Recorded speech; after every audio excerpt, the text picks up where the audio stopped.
All right, hello everyone. So welcome to my YouTube channel. So आज हम इस video में डिस्कस करेंगे जावा स्क्रिप्ट का चैप्टर नंबर 2, जिसका नाम है ऑपरेशन एंड कंट्रोल फ्लो। तो अभी हम इस सीरीज के अंदर मर्न स्टैक डेवलपमेंट पढ़ रहे हैं, जिसके अंदर अभी जावा स्क्रिप्ट स्टार्ट किए थे, जिसके ऊपर हम अभी पहला वीडियो अपलोड किए जिसका नाम था चैप्टर 1। और इसमें हम फंडामेंटल के कंसेप्ट समझे थे, जिसके अंदर वेरिएबल एंड डाटा टाइप के बारे में समझे थे। अगर आप उस वीडियो को नहीं देखे हैं तो उस वीडियो का लिंक इस वीडियो को डिस्क्रिप्शन में ऐड होगा, आप वहां से जाकर उस वीडियो को देख सकते हैं। या आप चैनल के पेज पे जाके प्लेलिस्ट के अंदर जाएंगे तो वहां पे एक मर्न स्टैक के नाम से प्लेलिस्ट होगा, उसको एक्सेस करके आप देख सकते हैं। ठीक है, तो चलिए अब इस वीडियो को स्टार्ट करते हैं। जैसे कि यहाँ पे सबसे पहले चैप्टर 2 का नाम है ऑपरेशन एंड कंट्रोल फ्लो। तो सबसे पहले समझेंगे ऑपरेशन। अब ये ऑपरेशन समझने से पहले, ठीक है, ऑपरेशन समझने से पहले हम एक कंसेप्ट समझते हैं, जिस कंसेप्ट का नाम है टाइप कास्टिंग। अब ये टाइप कास्टिंग का मतलब क्या होता है कि हम एक छोटा सा ओवरव्यू देता हूँ। टाइप कास्टिंग का मतलब ये होता है कि अगर आपके पास कोई डाटा टाइप है, सपोज करो आपके पास एक नंबर डाटा टाइप है, उसको आप कन्वर्ट करना चाहते हैं स्ट्रिंग के अंदर, तो उसके लिए आप टाइप कास्टिंग का यूज कर सकते हैं। तो हम एक यहाँ पे है ना एक लिंक ऐड किया, इसके ऊपर आर्टिकल बहुत अच्छा पोस्ट किया गया है कि कैसे मतलब कि इसको समझना है, तो इसी से हम इसी का हेल्प लेके समझते हैं इसके अंदर। ठीक है, तो हम इसको ओपन कर देते हैं नेक्स्ट विंडो के अंदर। तो यहाँ पे हम आ गए, सबसे पहला ही हेडिंग है टाइप कास्टिंग इन जावा स्क्रिप्ट। ठीक है, तो इसके अंदर आप जाएंगे तो पढ़ेंगे तो बहुत अच्छे से इसके अंदर एक्सप्लेन है, बट आप थोड़ा टाइम लगा के इसको पढ़ सकते हैं। अभी हम ओवर मतलब कि ऊपर से समझा रहे हैं, जहाँ पे टाइप कास्टिंग के बारे में बताया गया वही समझा रहे हैं। जैसे कि सबसे पहला हेडिंग है डाटा टाइप कितने प्रकार का होता है जावा स्क्रिप्ट में, जो कि 8 होता है मेन, वो यहाँ पे लिखा हुआ है। और जो प्रिमिटिव नॉन प्रिमिटिव का कंसेप्ट था जो पिछले वीडियो में डिस्कस किए हैं, वो आप देख सकते हैं। सबसे पहला इसको क्लोज करते, तो सबसे पहले यहाँ पे इम्प्लिसिटी टाइप कास्टिंग। अब ये इम्प्लिसिट टाइप कास्टिंग का मतलब क्या होता है कि अगर ये क्या है कि implicit type conversion take place automatically by interpreter and compiler. मतलब कि ये होता है कि इसके अंदर आपको चेंज नहीं करना होता है। कंपाइलर क्या करता है, आपका जो कंपाइलर है वो ऑटोमेटिक नंबर को मतलब ऑटोमेटिक डाटा टाइप को कन्वर्ट करके एक्सेस कर लेता है। जैसे कि हम यहाँ पे देखते हैं, अब आगे जाएंगे तो यहाँ पे ये वाला नंबर है। आपको अगर स्ट्रिंग को प्लस के केस में, अगर आप स्ट्रिंग को प्लस कर रहे हैं किसी नंबर के साथ, तो ऑटोमेटिक वो कन्वर्ट हो जाएगा, उसको आपको कन्वर्ट करने की जरूरत नहीं है। जैसे कि यहाँ पे देख सकते हैं कुछ एग्जाम्पल यहाँ पे दिया गया है। जैसे कि सबसे पहले रिजल्ट 1 के अंदर ये एक स्ट्रिंग है और ये भी एक स्ट्रिंग है, तो इन दोनों को प्लस कर रहे थे, रिजल्ट भी वही सेम आ रही है। ठीक है, अगर आपको ये एक स्ट्रिंग है और ये एक नंबर है, इन दोनों को प्लस करने के बाद रिजल्ट सेम आ रही है, तो काम करते हैं हम यहाँ पे इसके साथ ही अपने VS कोड खोल लेते हैं और उसमें आपको एक्सप्लेन करके समझाएंगे। जैसे कि यहाँ पे हम VS कोड खोल लिए, एक विंडो में इसको ओपन करते हैं और एक विंडो में इसको ओपन करते हैं। तो हम यहाँ पे ओपन कर लिए। अब ये VS कोड के अंदर जैसे देख सकते हैं जावा स्क्रिप्ट का एक फोल्डर है और यहाँ पे चैप्टर 1 का कोड है, जो कि हम ऑलरेडी अपलोड कर चुके हैं, आप वहां से जाके एक्सेस कर सकते हैं। तो हम यहाँ पे एक चैप्टर दूसरा है आज के दिन, तो इसका नाम देते हैं चैप्टर 02। ठीक है, इसको हम नाम दे दिए। अब इसके अंदर एक ऐप डॉट जेएस के नाम से फाइल क्रिएट करेंगे। हम नोड जेएस का यूज करके कोड को रन कराएंगे। आप चाहे तो HTML का यूज करके भी कोड को रन करा सकते हैं, आप चाहे तो कंसोल का भी यूज करके कोड को रन करा सकते हैं, लेकिन हम नोड जेएस को यूज कर रहे हैं। जब प्रोजेक्ट क्रिएट करेंगे तो उस समय कैसे यूज होता है HTML को, तो उस तरह भी बताएंगे। ठीक है, तो अभी इसके अंदर समझते हैं। जैसे कि यहाँ पे ये वाला क्वेश्चन है ना, ये वाला हेडिंग क्या है, the implicit type casting of string with plus two string. मतलब ये हुआ कि आपका जब टाइप कास्टिंग स्ट्रिंग के केस में करेंगे और स्ट्रिंग के साथ, तो आपका जो रिजल्ट है वो स्ट्रिंग ही आएगी। जैसे कि यहाँ देख सकते हो, when you try to add any data type to a string, मतलब आप कोई सा भी डाटा टाइप को स्ट्रिंग के साथ ऐड करना चाहते हैं, तो JavaScript will convert automatically string. मतलब कि ये कहना चाह रहा है कि सपोज करो आपके पास एक नंबर है, ठीक है, इस नंबर को में अंदर 30 स्टोर कराते हैं, that is the types of number. ठीक है, एंड अनदर वेरिएबल स्टार्ट कर रहे हैं जिसका नाम स्ट्रिंग के अंदर स्टोर कराते हैं। सपोज करो मैं अपना नाम ऐड कर दिया, ठीक है, इसका टाइप होगा स्ट्रिंग। अब इन दोनों को कंसोल के अंदर हम प्रिंट कराते हैं प्लस करके। ठीक है, तो कंसोल लॉग यहाँ पे नम प्लस एक बार काम करते हैं, ये AI को पहले बंद करते हैं। ठीक है, तो हमने यहाँ से AI को ऑफ कर दिया। अब क्या करते हैं, यहाँ पे हमने कंसोल डॉट लॉक किया, ठीक है। उसके बाद फिर num प्लस str करते हैं। अब इस केस में जब आउटपुट के अंदर देखेंगे तो ये तो मेरा स्ट्रिंग ही ऑलरेडी है और यहाँ पे नंबर है, तो इस नंबर को जावा स्क्रिप्ट क्या करेगा, उसको ऑटोमेटिक कन्वर्ट करेगा स्ट्रिंग के अंदर, देन आउटपुट दिखाएगा। तो हम यहाँ पे क्या करेंगे, सबसे पहले एक बार इसको क्लियर करते हैं, देन cd चैप्टर 02 के अंदर जाते हैं, ठीक है। हमने 02 के अंदर चले गए, उसके बाद इसको क्लियर करते हैं। उसके बाद हमको रन कराना होगा तो नोड एंड फाइल का नाम लिखेंगे। इस केस में app.js मेरा फाइल है, तो रन कराए तो देख सकते हैं यहाँ पे 30 एंड खाली जा रहा है। मतलब ये हुआ कि ये इसका अगर टाइप चेक करना है तो इससे पहले हमको टाइप ऑफ लगाएंगे, तो इस केस में टाइप पता चल जाएगा। इस केस में टाइप स्ट्रिंग ही आएगी, जैसे कि देख सकते हैं जब हम रन कराए तो यहाँ पे टाइप नंबर आ रही है। तो इसके लिए हमको क्या करना पड़ेगा, इसको इस तरह कर लेंगे तो अब यहाँ पे पता चलेगी कि क्या टाइप आ रही है, ठीक है। तो एक बार रन कराएंगे तो देख सकते हैं इन दोनों का, मतलब इन दोनों का जो रिजल्ट है ना, उसका टाइप यहाँ पे स्ट्रिंग प्रिंट हो रही है, ठीक है।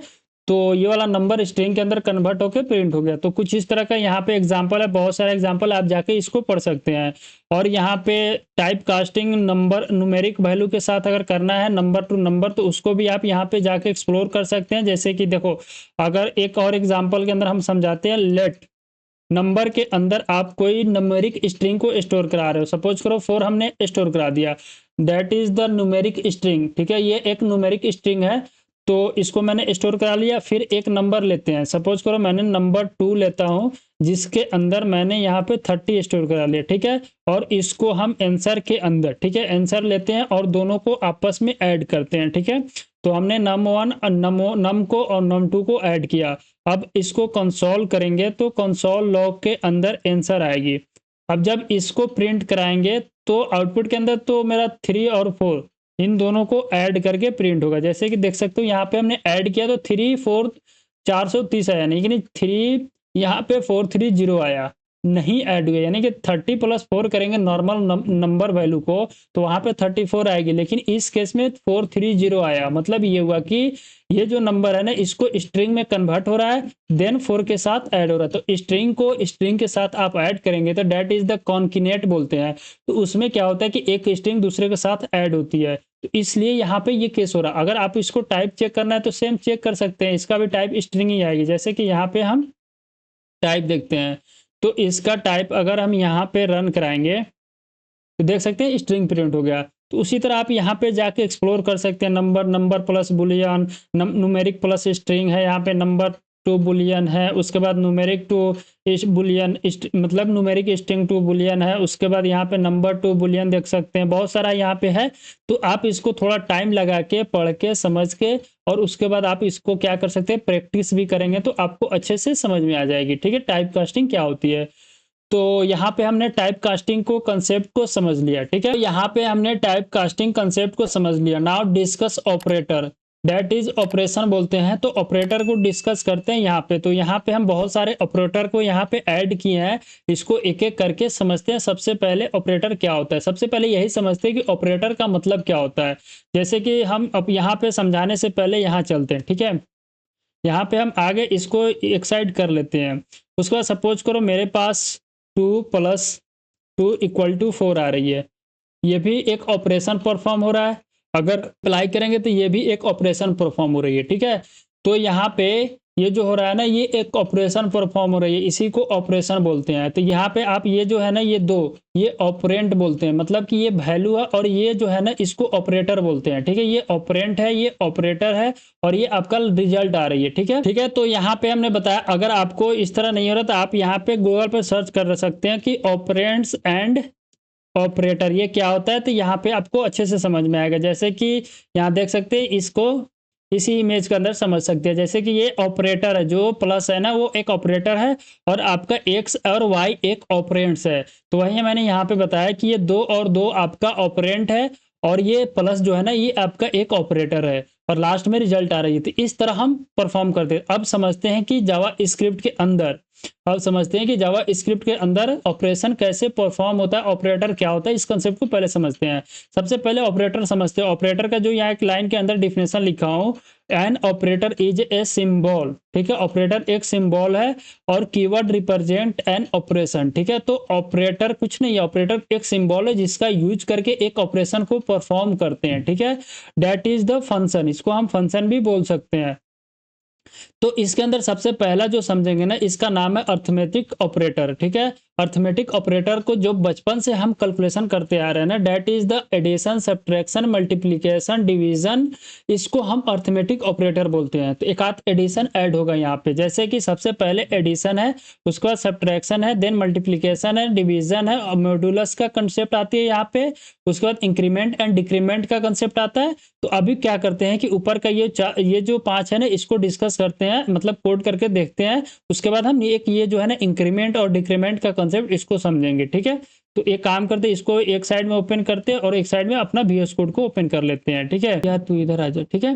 तो इस तरह हमने इसको ओपन कर लिया। अब यहाँ पे इसको कमेंट करते हैं और दो नंबर को, पहले दो वेरिएबल के साथ नंबर इनिशियलाइज करते हैं। सबसे पहले num1 इनिशियलाइज किया मैंने यहाँ पे, तो num1 का वैल्यू 20 यहाँ पे ऐड कर दिया। उसी तरह एक और वेरिएबल वैल्यू के साथ इनिशियलाइज करते हैं, दैट इज द 30, ठीक है।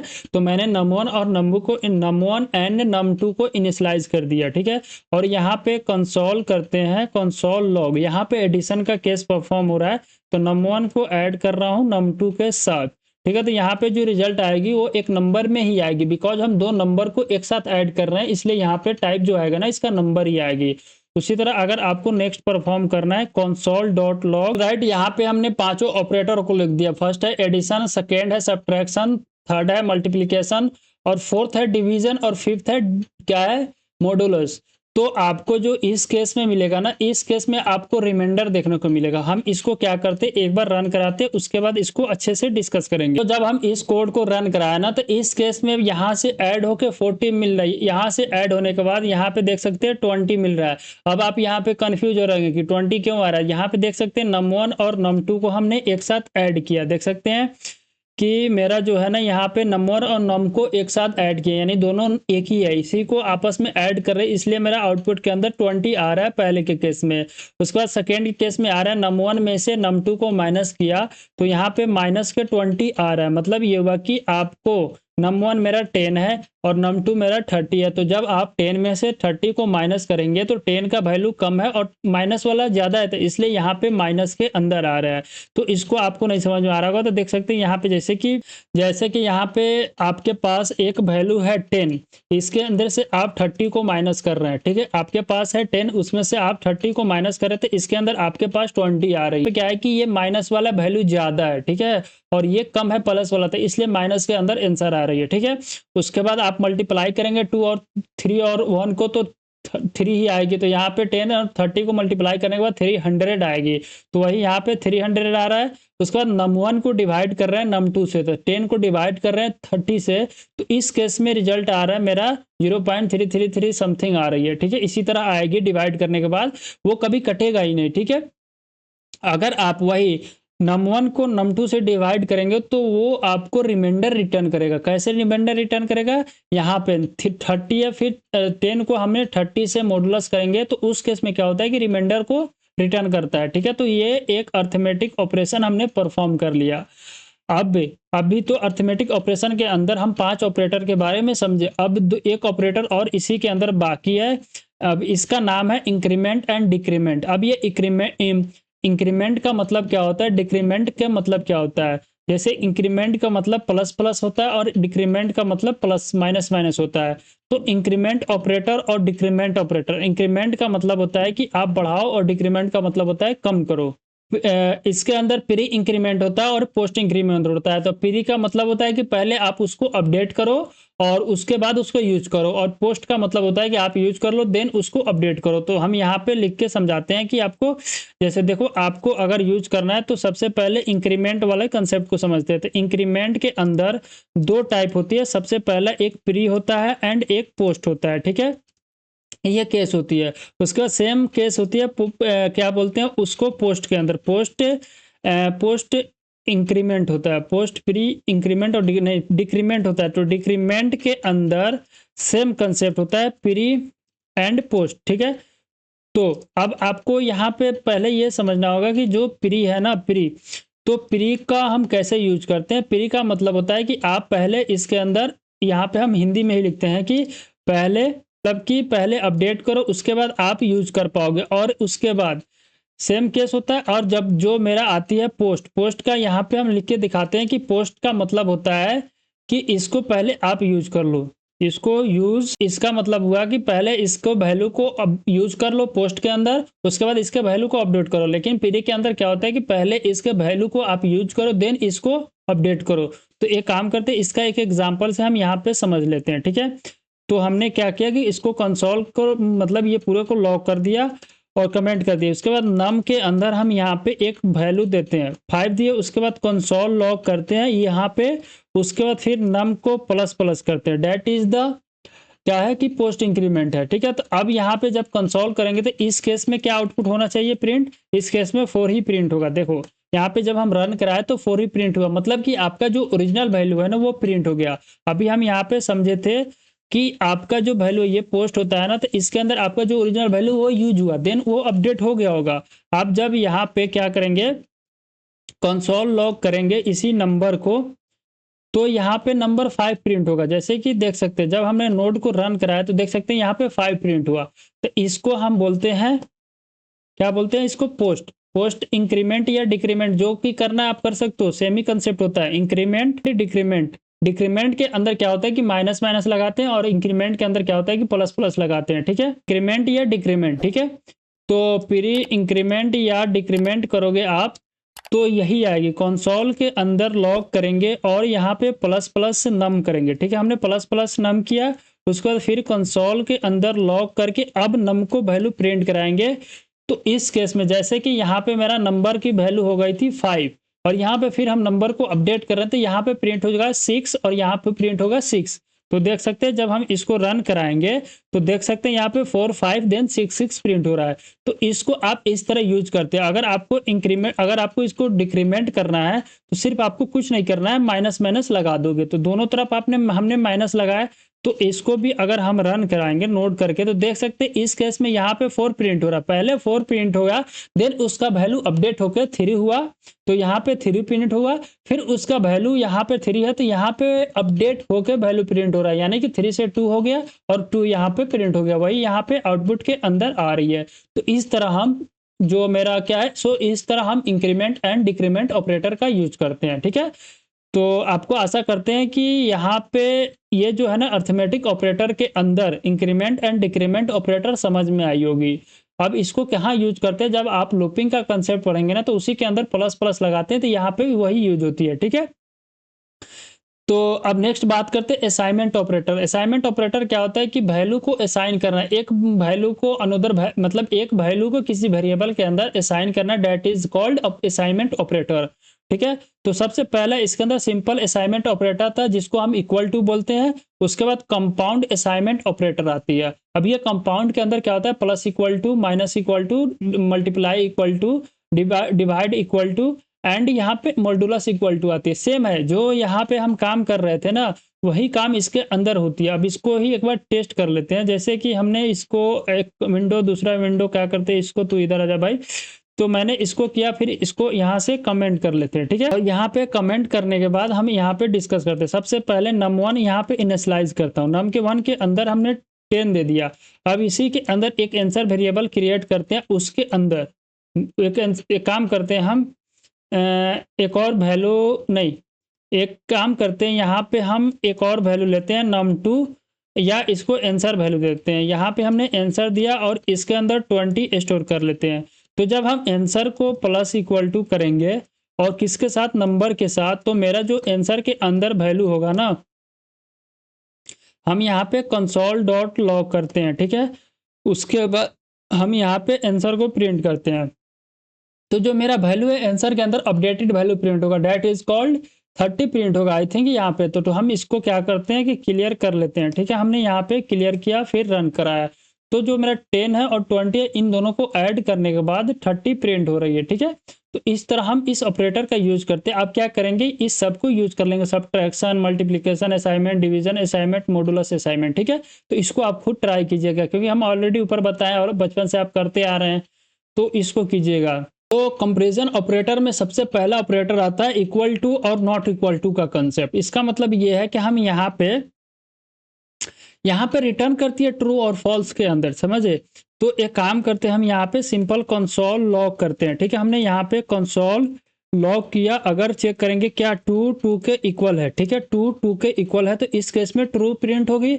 अगर हम यहाँ पे कंसोल डॉट लॉग करेंगे तो 2 नॉट इक्वल टू, ठीक है, नॉट इक्वल टू तो इस केस में फॉल्स प्रिंट होगा। हम इसको रन कराते हैं। जब हम इसको यहाँ से क्लियर किया, देन इसको रन करा, नोट जब के रन कराया, तो देख सकते हैं पहले के केस में ट्रू प्रिंट हो रहा है और सेकंड के केस में फॉल्स प्रिंट हो रहा है। लेकिन हम अगर इसको स्ट्रिंग के अंदर कन्वर्ट कर देंगे तो इस केस में भी ये ट्रू रिटर्न करेगा। देखो यहाँ से हमने क्या किया कि रिटर्न कराया तो ट्रू और फॉल्स ही रिटर्न हो रहा है। तो इसने सोचा नहीं कि कौन सा डाटा टाइप है, लेकिन इसने वैल्यू देखा कि हाँ 2 और 2 है, तो दोनों को आपस में कंपेयर किया, इक्वल है, सही है, ट्रू कर दिया, ठीक है। तो इसने ये कर दिया। लेकिन अब क्या आती है इसमें मामला, यहाँ पे आके खराब हो जाती है। यहाँ पे इसलिए खराब होती है कि ये स्ट्रिंग इक्वालिटी का कंसेप्ट समा जाता है यहाँ पे। अब इसको एक बार समझते हैं। स्ट्रिंग इक्वालिटी का कंसेप्ट ये है कि यहाँ पे हमने इसको नोट बना के ऑलरेडी लिखा है ताकि इसको अच्छे से आप समझ सकें। यहाँ पे है कि in general it is recommended to use string equality. अगर आपको यूज करना है तो स्ट्रिंग इक्वालिटी को ही यूज करो, बिकॉज इसके अंदर ये होता है कि आगे समझते हैं। स्ट्रिंग इनइक्वालिटी मतलब कि नॉट इक्वालिटी, ठीक है, नॉट इक्वल को बोलते हैं inequality operation in JavaScript to comparison and avoid unexpected type concatenation. मतलब ये होता है कि इसके अंदर वैल्यू को कंपेयर नहीं करता है, ये क्या करता है कि डाटा टाइप को कंपेयर करके आपका जो रिजल्ट है ना उसको देता है। जैसे कि हम इसी केस में क्या करते हैं कि यहाँ पे अगर ट्रिपल इक्वल टू ऐड कर दूंगा तो इस केस में ये रिटर्न करेगा फॉल्स। अगर आपको देखना है तो यहाँ पे रन करा दिया मैंने, देखो दोनों केस में इसने फॉल्स रिटर्न किया। तो यही फायदा है डबल इक्वल टू और सिंगल इक्वल टू, यही फायदा है डबल और ट्रिपल के अंदर, ठीक है, दूसरा कुछ नहीं अंतर है। तो जैसे कि यहाँ पे हमने एक चार्ट को जनरेट किया था, देखो डबल इक्वल टू को चेक कर रहे हैं 5 और 5 के अंदर ट्रू रिटर्न कर रहा है, और इस केस में ट्रू रिटर्न कर रहा है, इस केस में फॉल्स रिटर्न कर रहा है, और इस केस में फॉल्स रिटर्न कर रहा है, बट इस केस में ट्रू रिटर्न कर रहा है। तो हमने बताया था आपको, ये कुछ एग्जांपल यहाँ पे ऐड किए हैं। लेकिन अब जैसे यहाँ पे स्ट्रिंग इक्वालिटी से चेक करेंगे तो 5 और 5 केस में ट्रू रिटर्न करेगा, लेकिन 5 और 5 के केस में फॉल्स रिटर्न करेगा, बिकॉज ये तो आपका वैल्यू एंड डाटा टाइप दोनों चेक करता है, लेकिन वो सिर्फ वैल्यू को चेक करके रिटर्न मार देता है गोली, ठीक है। इसलिए वहां पे वो थोड़ा सा क्या होता है कि आपको बगिंग केस में आ सकता है, कोड अगर उसका यूज करके आप लिखे हो तो आप फंस सकते हो, लेकिन इसमें नहीं फंस सकते हो, ठीक है। तो यही कंसेप्ट है इसके अंदर। अब एक बात आती है ग्रेटर देन, उसके बाद ग्रेटर देन आ गया और इक्वल टू कंसेप्ट आता है, ग्रेटर देन इक्वल टू, उसके बाद less than equal to, less than equal to, ये कंसेप्ट आती है। इसको चेक करना है आपको तो चेक कर सकते हो इफ एल्स का कंडीशन लगा के, जैसे कि ये वैल्यू इससे बड़ा होना चाहिए, ये वैल्यू इससे छोटा होना चाहिए, ये सब इसके अंदर आती है। तो ये तो बेसिक सब पढ़ते आ रहे हैं मैथ के अंदर। अब इसको कैसे यूज करना है प्रोग्रामिंग के अंदर, तो आप जैसे कि क्या कर सकते हो, यहाँ पे कंसोल लॉग करके, ठीक है, हमने कंसोल किया तो 4 ग्रेटर देन है 5 से, इस केस में भी रिटर्न आएगी ट्रू। तो इसको अगर आप कंसोल करेंगे, जैसे कि हमने इसको क्लियर करता हूं और यहाँ पे रन कराया, तो देख सकते हैं यहाँ पे क्या हुआ, फॉल्स रिटर्न कर रहा है, बिकॉज आपका जो 4 है ना वो 5 से क्या है, छोटा है, इसलिए इस केस में रिटर्न किया फॉल्स। अगर आपको कंसोल करके लॉग करना है कि यहाँ पे मैंने 5 दिया और लेस देन इक्वल टू क्या करता हूँ 5 ही देता हूँ, ठीक है, तो इस केस में रिटर्न करेगा ट्रू, बिकॉज हमने इक्वल टू का साइन लगा दिया, ठीक है। कुछ इस तरह हम इसको यूज करते हैं। मैंने कराया ट्रू आ गया, ऊपर वाले में फॉल्स आ गया, आप चाहे तो ये वाला साइन ले लेते हैं, लेस देन का साइन ले लेते हैं, सॉरी वो ग्रेटर देन का साइन था और ये लेस देन का साइन है, इसमें हम थोड़ा कंफ्यूज हो जाते हैं। तो आप इसे क्या बोलते हैं, ये ग्रेटर देन का साइन है, इस तरह जो होगा वो ग्रेटर देन का साइन होता है, और इस तरह जो होता है वो लेस देन का साइन होता है, ठीक है। तो आप इस तरह यूज कर सकते हैं। अब बात करते हैं लॉजिकल ऑपरेटर के बारे में। आप discuss about the logical operator. सबसे पहले आता है लॉजिकल एंड, लॉजिकल और लॉजिकल नॉट। तो हम एक काम करते हैं, इसको एक बार गूगल करते हैं, ठीक है।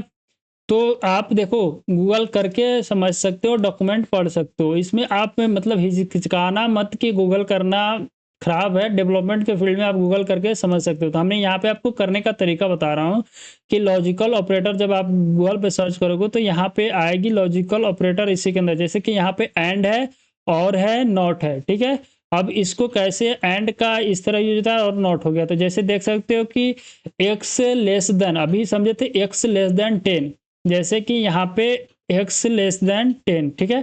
तो यहाँ पे कह रहा है कि x लेस देन 10 है, उसके बाद y ग्रेटर देन 1 है। अगर ये कंडीशन यहाँ पे दोनों तो ट्रू है ना, x less than is true, तो यहाँ पे एक बार इसको रन करा के आप देख सकते हो, जैसे कि x का वैल्यू 6 है इस केस में और y का वैल्यू 3 है, तो 6 greater than 10, 6 less than 10, sorry 6 less than 10 और 3 ग्रेटर देन 1, तो इसलिए यहाँ पे ट्रू प्रिंट हो रहा है।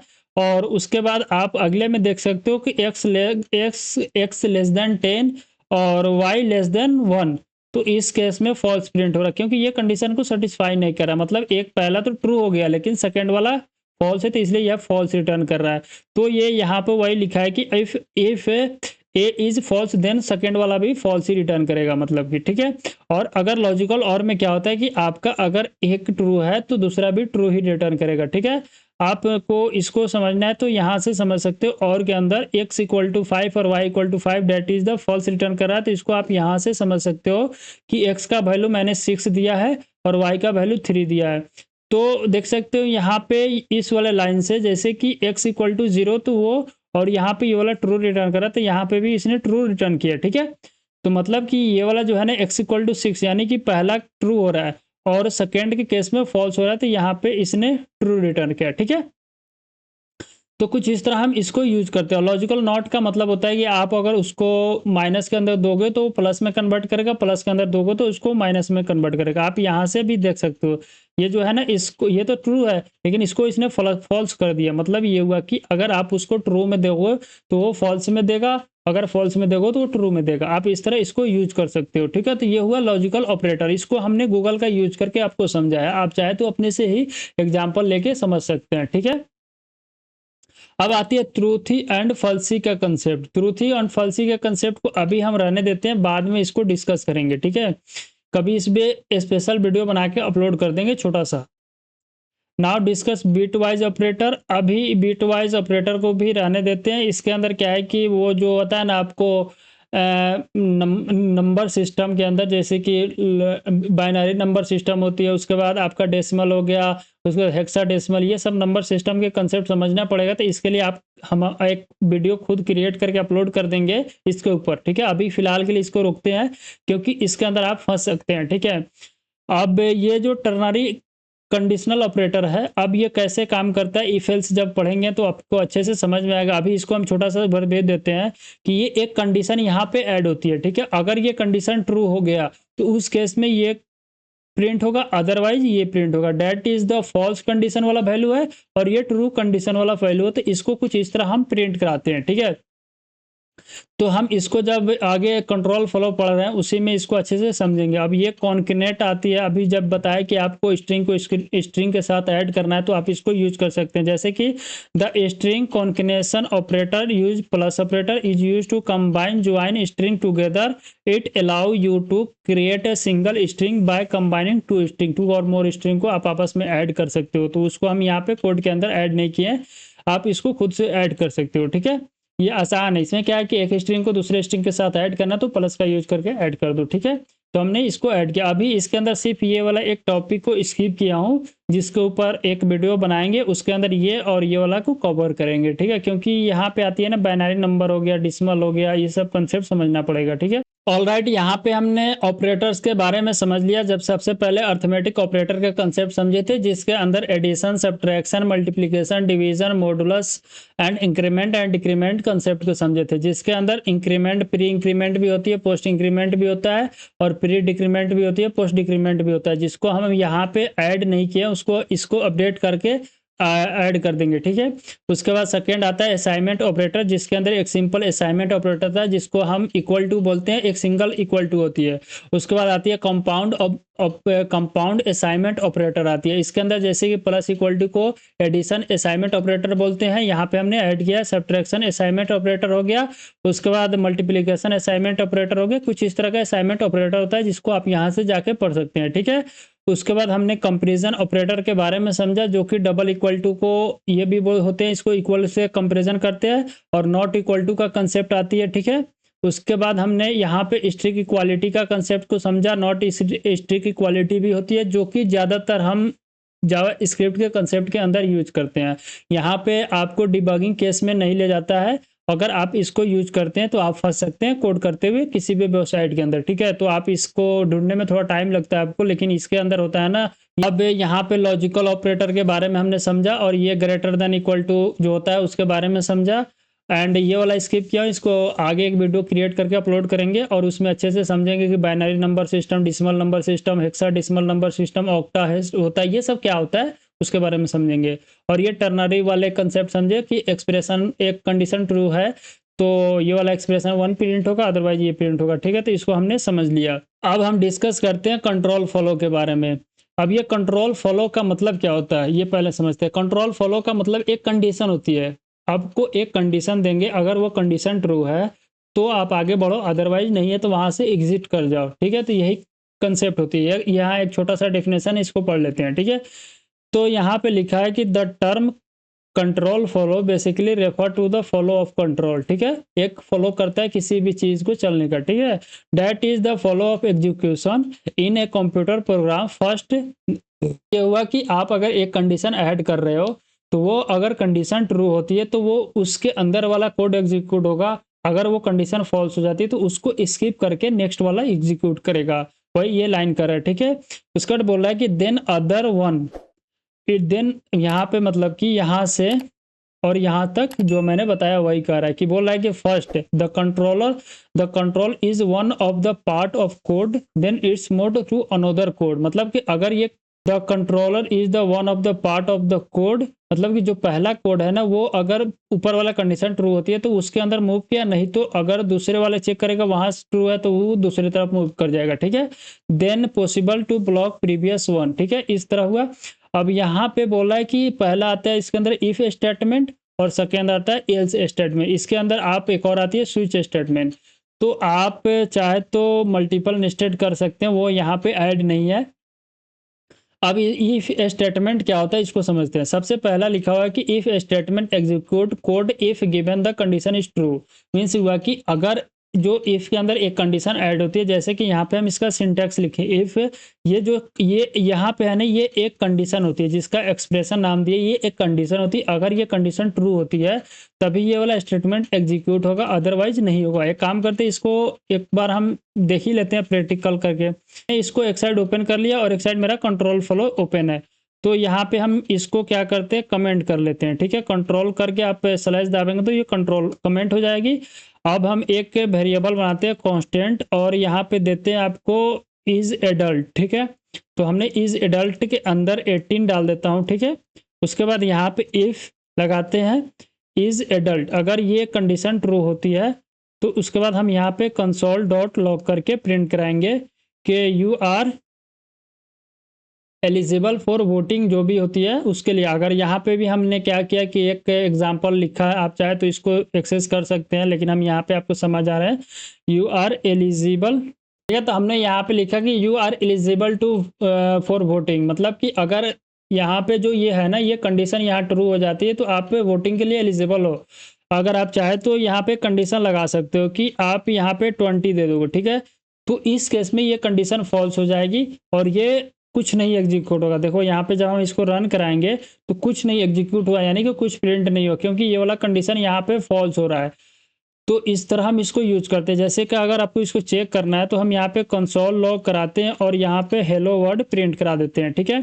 तो हमने यहाँ पे हेलो वर्ड प्रिंट कराया। अब इसको एग्जीक्यूट करेंगे तो इस केस में मेरा हेलो वर्ड प्रिंट होगा, लेकिन यहाँ से कोई लेकिन यहाँ से कोई वैल्यू प्रिंट नहीं होगा। देखो हम यहाँ पे इसको रन कराते हैं नोड अगर आपको प्रीवियस कमांड लाना है तो अपर और लोअर की दाब सकते हैं। जैसे कि इस केस में हेलो वर्ड प्रिंट हुआ, मतलब यहाँ पे हेलो वर्ड आया, इस यहाँ से कोई चीज़ रिटर्न नहीं हुआ, ठीक है। तो इस तरह हम इफ स्टेटमेंट का यूज करते हैं, ठीक है। जैसे कि यहाँ पे हमने एक एग्जांपल को ऑलरेडी ऐड किया था, इसमें लिखा है कि इज रेनिंग, मतलब कि बाहर बारिश हो रही है, तो उस केस में हमने ट्रू ऐड किया। अगर ये कंडीशन ट्रू होती है तो आप डोंट फॉरगेट एन अम्ब्रेला, ठीक है। कुछ इस तरह के एग्जाम्पल हमने ऐड किया हूँ। और उसके बाद एल्स स्टेटमेंट है, तो एल्स स्टेटमेंट का मतलब होगा, अब इस केस में हमने यहाँ पे एल्स लगाया और कंसोल लॉग लगाते हैं, ठीक है। कंसोल के अंदर प्रिंट कराता हूँ कि you are eligible for voting, ठीक है। मैंने यहाँ पे वो वाला प्रिंट कराता हूँ, एलिजिबल फॉर वोटिंग। तो इस केस में मेरा ये वाला स्टेटमेंट प्रिंट होगा। एक बार इसको चेंज कर लेते हैं, ठीक है। तो मैंने इस तरफ चेंज किया। उसके बाद अब अगर हमको प्रिंट कराना है तो मैं प्रिंट कराऊंगा तो यहाँ पे ये वाला स्टेटमेंट प्रिंट होगा, मतलब कि ये वाला लाइन प्रिंट हो रहा है, 50 वाला लाइन प्रिंट हो रहा है, लेकिन ये वाला प्रिंट हो रहा है बिकॉज ये कंडीशन इस केस में फॉल्स हो रही है, ठीक है। तो जब ये फॉल्स हो गया तो ये वाला कोड को इसने देखा ही नहीं, यहाँ से डायरेक्ट जंप हो गया यहाँ पे, ठीक है। तो इसलिए ये एग्जीक्यूट हो रहा है। कुछ इस तरह हम इफ और एल्स को यूज करते हैं।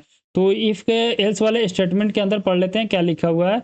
The else statement execute a piece of code if condition in the precedent if statement is isn't met। मतलब ये हुआ कि अगर आपका जो if वाला स्टेटमेंट है ना, उसके अंदर जो कंडीशन आप ऐड की हो उसको अगर फॉल्स होता है ना, तो उसके अंदर वाला कोड को वो देखेगा ही नहीं, लेकिन डायरेक्ट एल्स वाले कोड को देख के आपको प्रिंट कर देगा। कुछ इस तरह का इसको काम करता है, ठीक है। जैसे कि यहाँ पे इफ स्टेटमेंट ये नहीं है तो एल्स वाले स्टेटमेंट यहाँ प्रिंट हो गया, ठीक है। और यहाँ पे हमने आउटपुट के अंदर मतलब कोड को एग्जाम्पल के अंदर एक दिखाए हैं।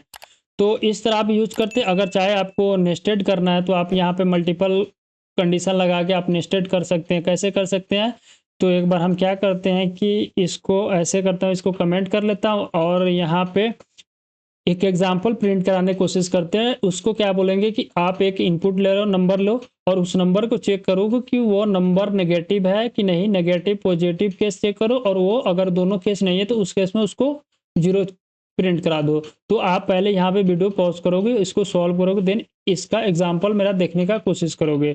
तो हम यहाँ पे सॉल्व करते हैं, ठीक है। नंबर के अंदर सपोज करो मैं 20 लेता हूँ, ठीक है। हमने 20 लिया, उसके बाद इफ कंडीशन लगाते हैं कि नंबर, यहाँ पे नंबर ग्रेटर देन 0, अगर जो नंबर लिए हैं वो 0 से बड़ा हो रहा है तो उस केस में हम प्रिंट कराएंगे कंसोल के अंदर, कंसोल डॉट लॉग, यहाँ पे प्रिंट कराएंगे कि नंबर इज, ठीक है। नंबर इज क्या करेंगे, एक बार जो हम यहाँ पे ये बैक वाला पढ़े थे ना, इसका यूज कर लेंगे कि जो नंबर आ रहा है, सपोज करो जो नंबर हम दिए वो नंबर क्या है कि इज पॉजिटिव नंबर है, ठीक है, बिकॉज ये 0 से बड़ा है।